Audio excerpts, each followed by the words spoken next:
ஆலங்கில் சோதையன் நம்பரத்தாடுவான் மனசிலம்படி வாழ்த்தி வணங்குவான். எல்லாம் அல்ல எம்பெருமான் ஸ்ரீ வியாக்கிரபடி சனிப்பெரும் கருணையினாலே நேற்றைய தினம் முதல் கால யாக வேள்வியும் இன்றைய தினம் இரண்டாம் கால யாக வேள்வியும் நடைபெற்று வருகின்றது. மகா கும்பாபிஷேகம் பார்ப்பது மகத்தான புண்ணியம். போன மகா கும்பாபிஷேகம் நாம் பார்த்தோம். நம்மளோடு பார்த்த பல அன்பர்கள் இந்த கும்பாபிஷேகம் பார்க்க இல்லை. உண்மை இல்லையா? போன கும்பாபிஷேகம் பார்க்கும் பொழுது நம்மளோடு பல அன்பர்கள் சேர்ந்து தொண்டு ஆற்றி இந்த கும்பாபிஷேகத்தை பார்த்தார்கள். ஆனால் இன்றைய கும்பாபிஷேகத்தை பார்க்கும் பொழுது நாம் இருக்கிறோம், நம்மோடு இருப்பவர்கள் பல பேர் இல்லை. எங்க அப்பா இல்லை இல்லைங்களா? அப்ப அடுத்த கும்பாபிஷேகம் நமக்கு தெரியாது. உண்மை எல்லாரும் உணரணும். போன கும்பாபிஷேகம் நம்மளோடு எல்லோரும் பார்த்தார்கள். இந்த கும்பாபிஷேகம் பார்க்க நாம் இருக்கிறோம். அடுத்த கும்பாபிஷேகம் பார்க்க சுவாமிக்கு தான் தெரியும் இல்லைங்களா? அப்ப இந்த நிலையற்ற வாழ்க்கையில பெரும் புண்ணியம் மகா கும்பாபிஷேகம் செய்வது. போன கும்பாபிஷேகம் நாமெல்லாம் சேர்ந்து திருப்பணிகள் பண்ணி மகா கும்பாபிஷேகம் பண்ணணும். ஆனா இந்த மகா கும்பாபிஷேகம் திருப்பணியை முழுவதுமே அரசாங்கம் ஏற்றுக்கொண்டுள்ளது. நமது தமிழ்நாடு அரசு முழுவதுமாக திருப்பணி ஏற்றுக்கொள்ளும். நமக்கு திருப்பணி செலவு எதுவுமே கிடையாது. திருப்பணி செலவு எதுவுமே கிடையாது. ஆனா கும்பாபிஷேகம் நம்ம செலவு. அப்ப கும்பாபிஷேகத்துக்கு நம்மளால் முடிந்த நிதியை தர வேண்டும். அதுக்காக ஊர்ல கமிட்டி ஊர்ல என்ன போட்டிருக்காங்க, தலைவர் பொருளாளர் எல்லாம் போட்டிருக்காங்க. அப்ப நம்ம மொத்தமா ஒரு தொகையை கொடுக்க முடியாது. இதுக்காக சொல்ல வர அப்படின்னா, போன கும்பாபிஷேகம் நாம் பார்த்தோம், இந்த கும்பாபிஷேகம் நாம் பார்க்க இருக்கிறோம், அடுத்த கும்பா நாம் பார்ப்போம். கண்டிப்பாக சுவாமி கையில் இருக்கு, நம்ம கையில இல்லை. ஆக வாழ்க்கை என்பது 100 ஆண்டுகள் தான். 100 ஆண்டுகளுக்குள்ள 3 கும்பாபிஷேகம் பார்த்துட்டோம் ஒரே கோவில் அப்படின்னா அது மகத்தான புண்ணியம், மறுபிறவி கிடையாது என்று சாஸ்திரங்கள் கூறுகின்றன. ஆக அடுத்த கும்பாபிஷேகம் பார்ப்பதற்கு இந்த கும்பாபிஷேகத்திலே சுவாமியிடம் நாம் பிரார்த்தனை பண்ணணும். ஒண்ணு. ரெண்டாவது, போன கும்பாபிஷேகத்துல திருப்பணி ரொம்ப சிரமப்பட்டுதான் பண்ணணும். ரொம்ப சிரமப்பட்டுதான் பண்ணணும். பாலாலையாகி 7 வருஷம் கழிச்சு கும்பாபிஷேகம் பண்ணுவாங்க. உங்களுக்கு ஞாபகம் இருக்கா என்னன்னு தெரியல. பாலாலை நடைபெற்று 7 வருஷம் கழிச்சு கும்பாபிஷேகம் பண்ணுவாங்க. அப்ப இந்த ஆண்டு அப்படி ஆகாது. ஏன்னா நிர்வாகம் ஏற்றுள்ளது, இந்த திருப்பணியை முழுவதுமே நிர்வாகம் ஏற்று பரிபூர்ணமான திருப்பணி பண்ண போறாங்க. அது மாற்றுக்கிறதே கிடையாது. ஆகையினால நமக்கு சுவாமி சுமையை ரொம்ப கொடுக்கல. நமக்கு சுவாமி சுமையை ரொம்ப கொடுக்கல. நம்ம மக்கள் ரொம்ப சிரமப்படுறாங்க. அவங்களோட சுமையை கொடுக்க கூடாது. திருப்பணினா நம்ம தான் பண்ணணும். ஏன் சாமி நம்மளோட நம்ம தான் கட்டணும் அப்படின்னு கட்டுவாங்களா? இருந்தாலும் சுவாமி நம்ம மேல கூட கருணையின் காரணமாக பசங்களாம் ரொம்ப கஷ்டப்படுறாங்க, நிதிநிலைமை சரியில்லை அப்படின்னு சொல்லிட்டு அரசாங்க மனசுல புகுந்து அரசாங்கமே இந்த பணியை எடுத்துக்கொண்டு திருப்பணி முழுவதும் விடுவாங்க. நாம செய்ய வேண்டிய கடமை என்ன அப்படின்னா, திருப்பணி கிடைக்க வாய்ப்பு சுவாமி நமக்கு கொடுக்கல. அப்ப கும்பாபிஷேகத்தையாவது சுவாமி செய்ய நமக்கு வாய்ப்பு கொடுத்திருக்காரு. அது முழுமையா பண்ணணும். அதை முழுமையா பண்ணணும். அது முழுமையா பண்ணணும். ஏன் சொல்றோம் அப்படின்னா, நம்பூர் மக்கள் நம்ம மட்டுமே வரி கொடுக்க இருக்கணும். என்ன எப்படி சொல்றீங்க? நீ ஒரு வருஷம் கொடு, நான் ஒரு வருஷம் கொடு, அது விஷயம் அல்ல. இந்த புண்ணியம் அவங்களுக்கு போயிடும்.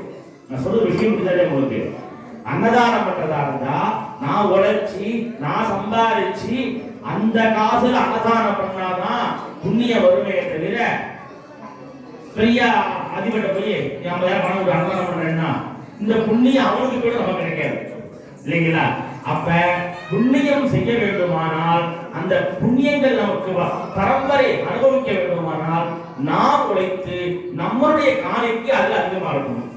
அப்ப நம்ம கிராமத்துல என்ன சொல்ல வர அப்படின்னா, நம்மளால அவ்வளவு தூரம் பண்ண முடியாது. ஆனா ஒண்ணும் பண்ணலாம். மனசு இருக்கு நமக்கு இல்லைங்களா? மனசு இருக்கிறதுனால இப்பொழுது இருந்தே இந்த திருப்பணி ஆனவன ஒரு வாரம் ஒரு மீட்டிங்க போடணும். அவங்க எல்லாம் முழு கான்ட்ராக்ட் அப்படியே வருவாங்க, எல்லாம் ஈடுபடுவாங்க. 6 மாசம் திருப்பணி ஆயிடும்.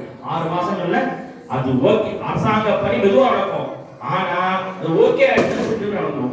ஆக ஒரு வருஷ காலத்துல மகாகும்பாபிஷேகம் பண்ண போறோம். அப்ப மாசம் இதை மொத்தமா நிதி கொடுக்கணும்னா முடியாது உங்களுக்கு. வீட்டுக்கு ஏன் பொதுவா லேடி சொல்றேன் அப்படின்னா, வீட்டுக்கு உட்காரும் பொழுது பல பேர் பல கருத்தை சொல்றாங்க. அது சரியான கருத்து அல்ல. ஏன் அப்படின்னா, நம்ம வீட்டு சாமி இது, நம்ம சாமி இது, நம்மளை கூட யாரும் பண்ணக்கூடாது. அந்த எண்ணம் வரணும். நம்மளே திருப்பணி பண்ணி நம்ம குழந்தைங்க யார் பண்ணுவா? நம்ம என்ன பண்ணுவோம்? 10 போய் ஒரு வருஷம் கொண்டு கேட்டுவாங்கன்னா அது இல்லாததுக்கு மேல தான் பண்ணலாம். ஆனா இருந்தாலும் நம்ம சாமிக்கு நாம தான் பண்ணணும், யாரும் பண்ணக்கூடாது. அப்படிங்கிற எண்ணங்கள் வந்துருச்சுன்னா நமக்கு நிதி வரும். மண்ணுமோர் பாகப்படையார் மாலுமோர் பாகப்படையார் வேதவடை உட்பது பெரும்புலியூர் பிரியாரே பாரு. சாமி பாடல் பாருங்க, என்ன ஐதீகம் அப்படின்னா, எல்லா சுவாமியும் அர்த்தஜாமம் முடிஞ்ச உடனே சுவாமி எல்லாம் சிதம்பரத்தை உள்ளதான் ஐதீகம். ஆனா நம்பூர் சாமி நம்ம ஊர்ல இருக்காரு. எவ்வளவு புண்ணியம் பாருங்க. பெண்ணுமோர் பாகப்படையார் பெரும்புலியூர் பிரியாரே. பெரும்புலியூர்ல வீட்டிருப்பார் அவரு. இந்த ஊர்ல போகவே மாட்டார் அவரு. உங்க மேல எவ்வளவு அன்பு தான் பண்ணிருப்பார் ஞானசம்பந்த பெருமான். அப்ப சுவாமி தினமும் நித்தமும் இங்கேயே கூடியிருக்கார். அவர் நம்ம எப்படி பண்ணணும் திருப்பணியை இல்லைங்களா? ஆக நமக்கு சிரமம் இல்லாத வாழ்வு கிடையாது. இருந்தாலும் இந்த மகாகும்பாபிஷேகத்தை நாம மட்டுமே பண்ணணும். அகம்பா வந்தா இப்படியா பண்ணணும். நம்ம திருப்பணியை அரசாங்கம் எடுத்தது. மகாகும்பாபிஷேகத்தை நாம் அனைவரும் ஒன்றாக சேர்ந்து ஒற்றுமையா பண்ணணும். யாரெல்லாம் பிரச்சனை பண்றாங்களோ அவங்க வாழ்க்கை நல்லா இல்லை. அதை தெளிவா புரிஞ்சுங்க. 50 வயசு ஆச்சு. இந்த 50 வயசுல 3 கிராமம் 4 கிராமம் பூஜை பண்றேன். வனவாசம் பூஜை பண்ணிருக்கேன், பெரும்புலுக்கு பூஜை பண்றேன், சிலஸ்தானம் பூஜை பண்றேன், கடுகுடி பூஜை பண்றேன், பழையூர். வனவாசம் பழைய பூஜை கிடையாது. 3 கிராமம் நான் பூஜை பண்ணிட்டு இருக்கேன். 3 கிராமங்களிலும் நான் பல பேர் சந்திக்கிறேன். யாரெல்லாம் சுவாமியுடைய விழாவில பிரச்சனை பண்றாங்களோ அவங்க குடும்பம் கசிந்து போகுது. நான் அனுபவமா சொல்றேன். அப்ப சாமி விழாவில எந்த பிரச்சனையும் வேண்டாம். துண்ணூறு வாங்கணுமா, பூசணுமா, நம்ம புரிஞ்சதை பண்ணணுமா பண்ணிட்டோம்னா நம்ம வாழ்க்கை நம்ம குடும்பம் பரம்பரை நல்லா இருக்கு. நம்ம பார்க்கும் பொழுது 2 காரணம் 2 கோபமும் அன்னதானம் சிறப்பா இருக்கு. இதெல்லாம் சுவாமியோட திருவுருள் தெளிவா நமக்கு இருக்குன்னு தெரியுது. எப்படி இந்த பாலாலய சரணை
Yo वेदान्तेज प्रतिष्ठितः प्रगतलेस्तस्य परस्य महेश्वरः यात्रपुरी सरवर शिवाय नमः भीमरुद्राय नमः वेदोक्त सन्नपङ्कजं मन्त्रपुष्पं गिरिमेले प्रोगीतं यज्ञस्य देवरुद्रजं गोदारन्द्रधार गोर्जेत्ता भाजवस्तो देवो सर्वदा प्राप्यते अग्रायाहि तन्नो देवेन भिन्नया भवन्तु विनये संयोरविस्रवन्तुनः दशकोनमासव्याख्यास्यामः प्रातरग्निहोत्रं होत्वा अन्यवागमनीयं गृणीय अग्नेरन्वाददाते अनलस्यान्नमग्नं प्रणयते आद्यं वरुणमयदानं वरगोदं वरष्कृतं तदमेकाक्षरं ब्रह्म व्यक्ताव्यक्तं समादना कम्बुरं भसितं समानि सुमना माना शिवायार्पितो गन्धो भूतमयस्तथो धर्मदे शाधुत्तम्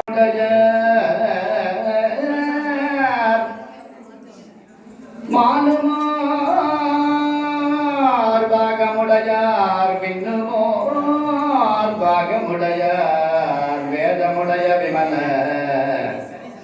கண்டுமோர் பாகமுடையார் கங்கையை சடைமேல் கலந்த பெற்றுமோர் பாகமுடையார் பெரும்புலியூர் பிரியாதே தரும் கல்வி தரும் ஒரு நாளும் தளர்வறியா மனம் தரும் தெய்வ வடிவம் தரும் நெஞ்சில் வஞ்சமிலா இனம் தரும் நல்ல நயலாம் தரும் அன்பரன்பவர்க்கே கடம் தரும் பூங்குழலாள் அபிராமி கடை கண்களே ஒரு தரம் சரவணபவா என்று சொல்பவர் உள்ளத்தினில் நினைத்ததல்ல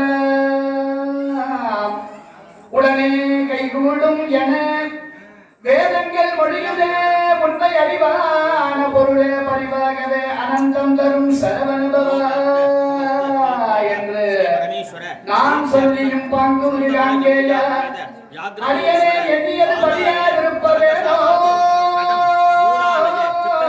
குருவரே முருகையா கந்த கடம்ப சொல்குமர குக வேலவா சண்முக கோலாகலம் வெற்றி வேல எனக்கு அருள் கொடுத்தார்வை முத்தையனே மறுமலர் குடலழக தேவ குஞ்சரி வள்ளி மணவனே என் துணைவனே வண்ணமயில் வாகனா பொன்னேரகப்பதியில் வளர் சுவாமிநாத குருவே காதில் மணி ஓலையிட்டு வருமான காதில் மணி ஓலையிட்டு வருமான கமவலையோட பொக்கு மதிமாறி இது நெறிய பிடித்து அலையாதே இது நெறிய பிடித்து